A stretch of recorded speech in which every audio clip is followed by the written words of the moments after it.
रुको, कौन हो तुम? तुम्हें भीतर जाने की अनुमति नहीं।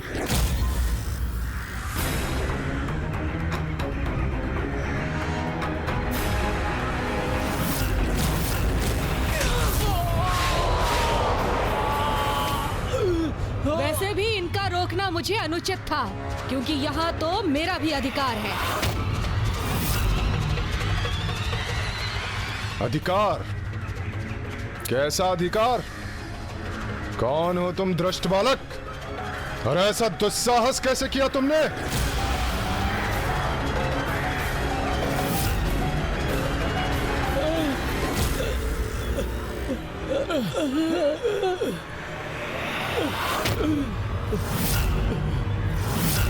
दुस्साहस नहीं, इसे मेरा साहस कहिए। पिताश्री, पिताश्री।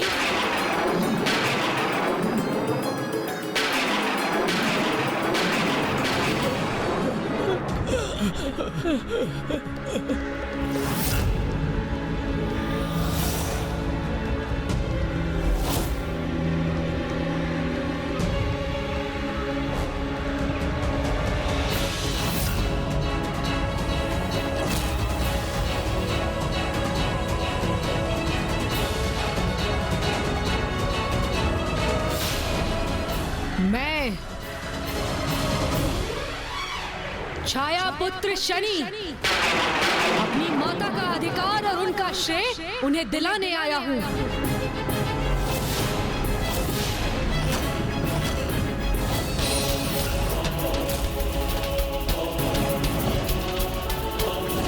पुत्र? मेरे पुत्र हो तुम? कैसे स्वीकार कर लूं मैं? क्या प्रमाण है तुम्हारे पास? प्रमाण? इसका क्या प्रमाण है आपके पास कि भ्राता यम और बहन यमुना आपके ही पुत्र और पुत्री हैं? प्रत्यक्ष को प्रमाण की क्या आवश्यकता?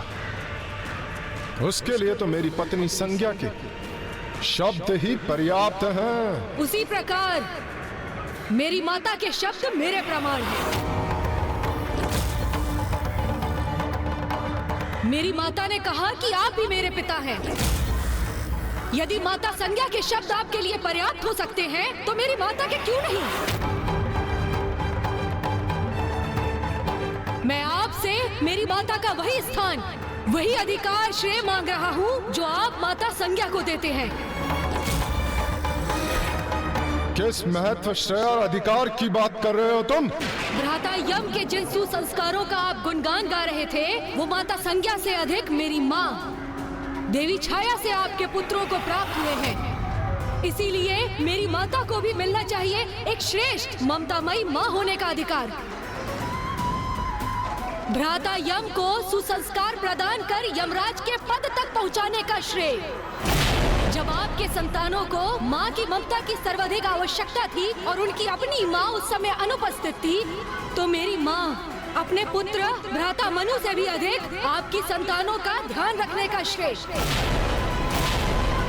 आपकी सभी संतानों से समानता व्यवहार रखने का श्रेय, आपकी अर्धांगिनी के रूप में अपने समस्त कर्तव्य निभाने का श्रेय, आपके तेज और ताप को सहकर अनुपम त्याग की भावना से आपकी सेवा में सदैव तत्पर रहने का श्रेय, दुर्बल और स्वार्थी न होकर अपने स्वामी और अपनी संतानों का परित्याग न करने का श्रेय।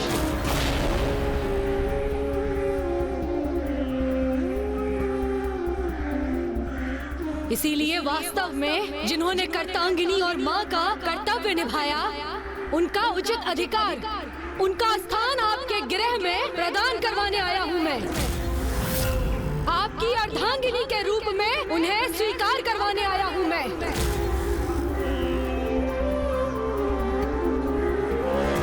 ओह, तो तुम्हारा अर्थ है मेरी अर्धांगिनी के रूप में मेरे साथ रहने का अधिकार। किंतु तुम भूल रहे हो बालक कि तुम्हारी मां ने छल किया, और छल का परिणाम पुरस्कार नहीं, दंड होता है, दंड होता है, दंड होता है।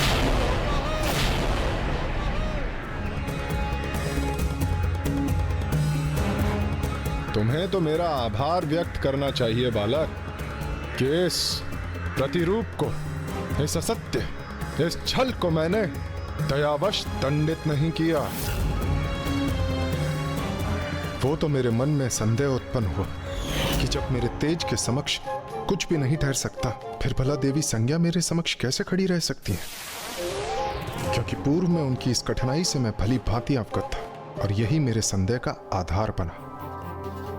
और मैं समझ गया कि ये देवी संज्ञा नहीं, उनके स्थान पर कोई और है।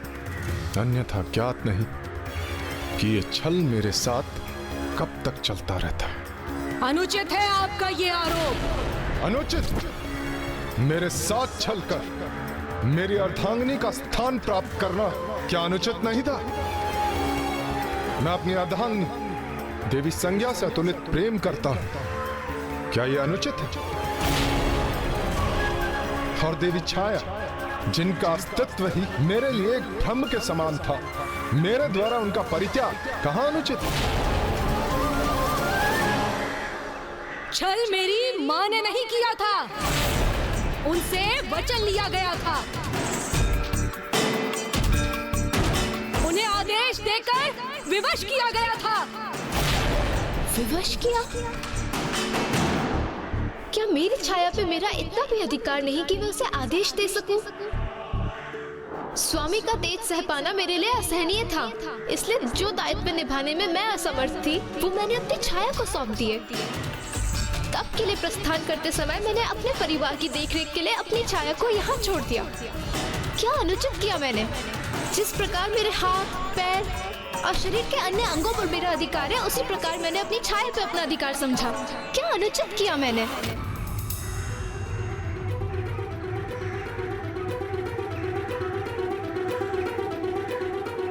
अब आप दोनों ही बताइए मुझे कि मेरी माँ, जिनके तिरस्कार और अपमान की पीड़ा उनके नेत्रों से अश्रुधारा बनकर प्रवाहित हो रही है, वो आपकी दोषी कैसे हुई? उन्होंने तो माता संज्ञा के आदेश का पालन किया। किसका दोष है कि आज मेरी माँ अपने सर्वस्व से वंचित होकर अश्रु बहाने पर विवश है इस देव सभा में?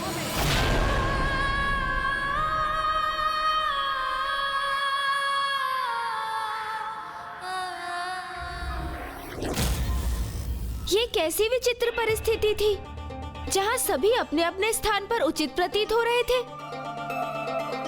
फिर क्या हुआ लंकेश? बालक शनि अपने हठ पर स्थिर थे। अपनी माँ को उनका अधिकार दिलाने के लिए किसी भी सीमा तक जाने के लिए तत्पर थे। बस अब और कुछ नहीं कहना सुनना मुझे।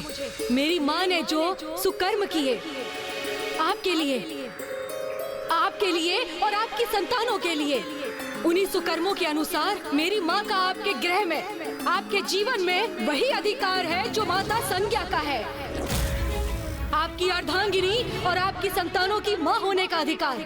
बस यही अधिकार चाहिए मुझे।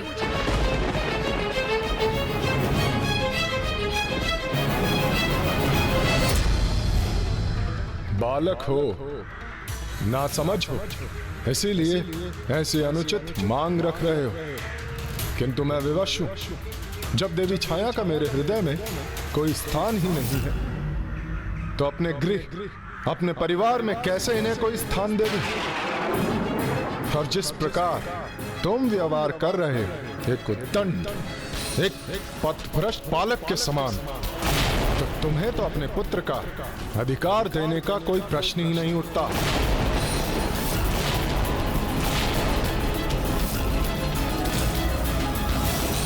मैं आपसे अपना कोई अधिकार कहाँ मांग रहा हूँ? मैं आपसे अपनी माँ का अधिकार मांग रहा हूँ, जो आपको देना ही होगा।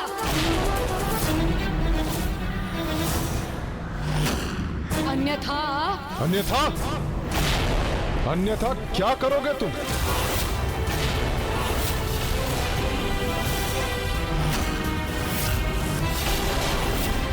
एक बालक हो, बालक के समान बात करो।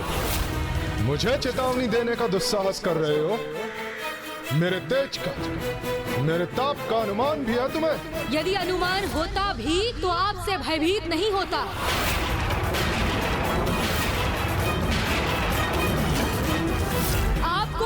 का अधिकार देना ही होगा, फिर चाहे ये करने के लिए मुझे आपसे युद्ध ही क्यों ना करना पड़े।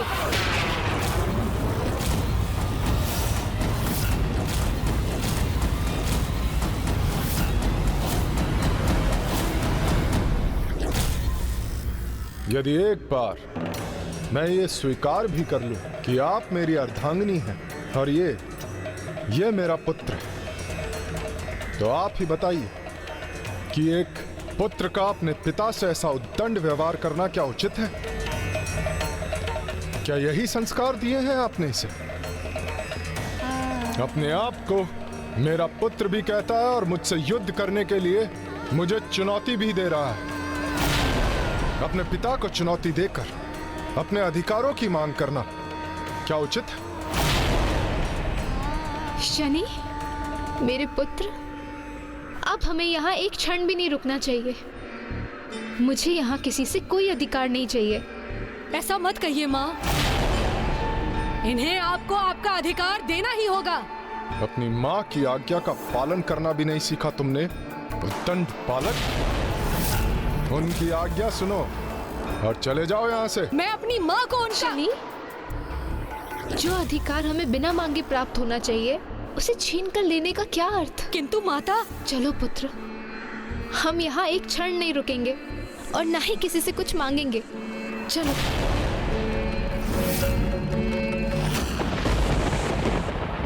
क्योंकि अपने अधिकारों से वंचित होकर भी इन्होंने आपको और आपकी मांग को सुरक्षित किया है, तो अब आप खुश रहिए, आनंदित रहिए। आपकी ये संतान, आपकी अर्धांगिनी, ये समस्त देवगण और आपके मित्र और आपकी ये देव सभा।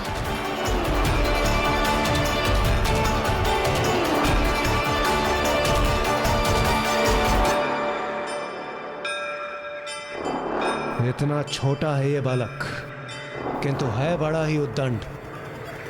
समस्त सभा का ही अपमान कर दिया इसने।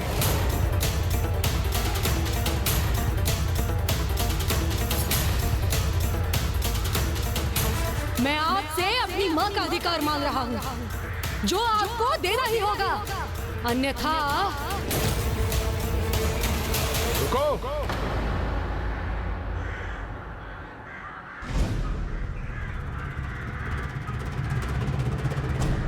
यहां से प्रस्थान करने से पूर्व मेरी एक उत्सुकता तो शांत करो बालक।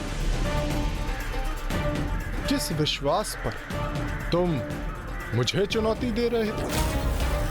इतना विश्वास कहां से जुटाया तुमने?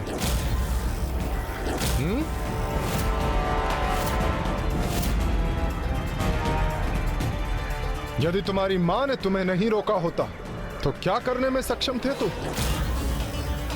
चलो वो करके दिखा। अब मैं तुम्हें चुनौती देता हूं।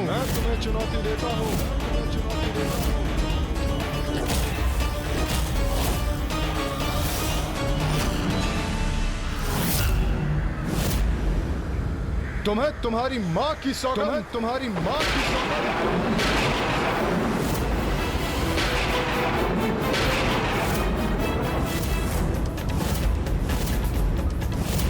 अपनी शक्ति, जिसके बल पर इतने ऊंचे बोल रहे थे, उसका परिचय दो। दिखाओ मुझे कि किस बात का अहंकार है तुम्हें।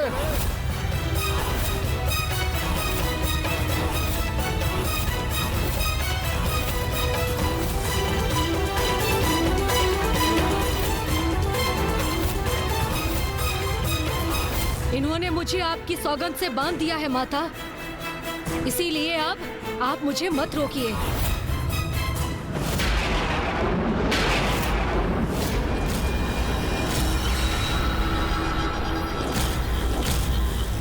अभी तक मेरे अहंकार से नहीं, मेरी विवशता से परिचय हुआ था। उस पीड़ा से परिचय हुआ था जो पीड़ा आपने मेरी मां को दी थी। किंतु अब आप मेरी शक्ति से परिचित होंगे।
अनिष्टकारी अंधकार ने सूर्यदेव को पूर्ण रूप से जकड़ लिया है।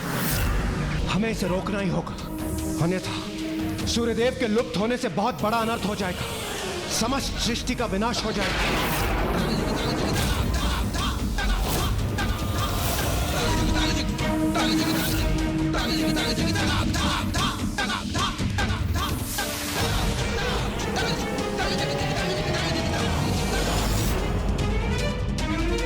ये कैसी अनर्थकारी शीतलता उत्पन्न हो रही है स्वामी, जो वैकुंठ को भी प्रभावित कर रही है।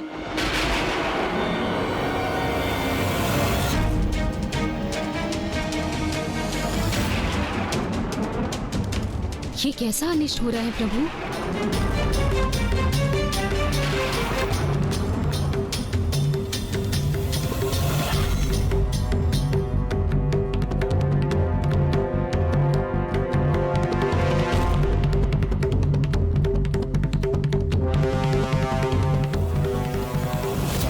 जगत पर अनंत अंधकार और प्रचंड शीतलता का प्रभाव हो रहा था, और इस संकट से बचने के लिए देवताओं ने अपने अस्त्र शस्त्र धारण कर बालक शनि पर आक्रमण करने का निर्णय लिया।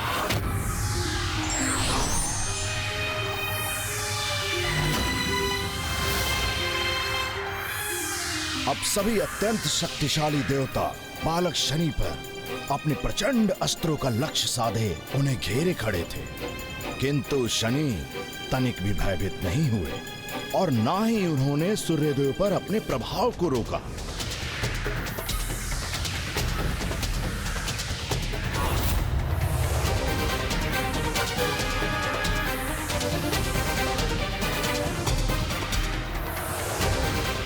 ए बालक, अभी रुक जाओ, अन्यथा अपनी इस उद्दंडता का परिणाम भुगतने के लिए तैयार हो जाओ। ये मेरी प्रथम और अंतिम चेतावनी है तुम्हें। तुम जो भी कर रहे हो वो सर्वथा अनुचित है, अनर्थकारी है। इसी क्षण रोक दो उसे।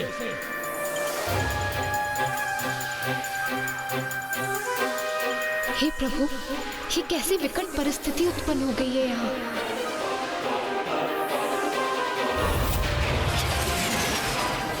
स्वामी तो निरंतर ही स्याह होते जा रहे हैं।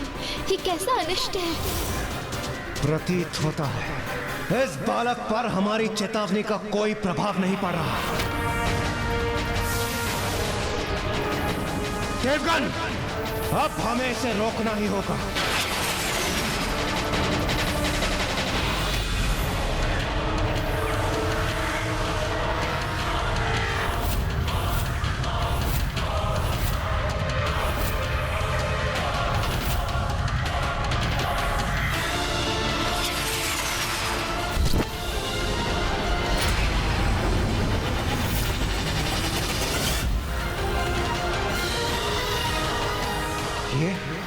ये असंख्य काग यहाँ कैसे पहुंच गए? हाँ देवराज, ये काग हमारा ध्यान बटाकर इस पर प्रहार करने से रोक रहे हैं।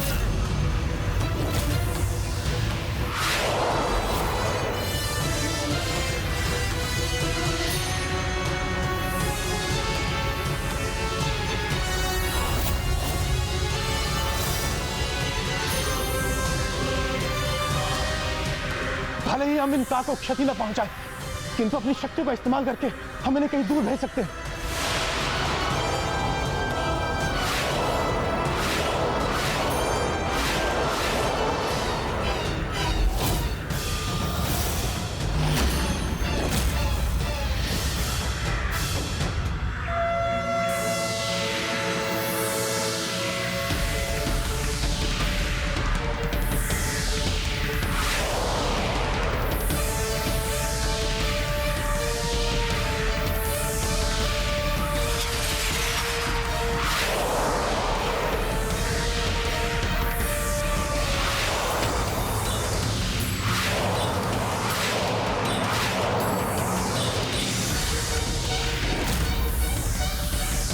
इन काग को रोकने के हमारे समस्त प्रयास विफल हो रहे हैं, और ये काग एकजुट होकर इस बालक की ढाल बन रहे हैं।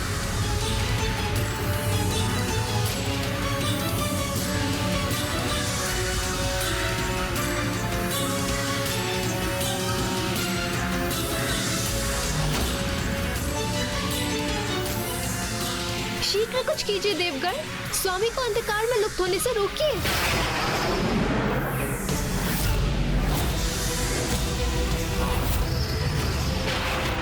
सूर्यदेव पर तो संकट पड़ता ही जा रहा, हमें शीघ्र कुछ करना होगा।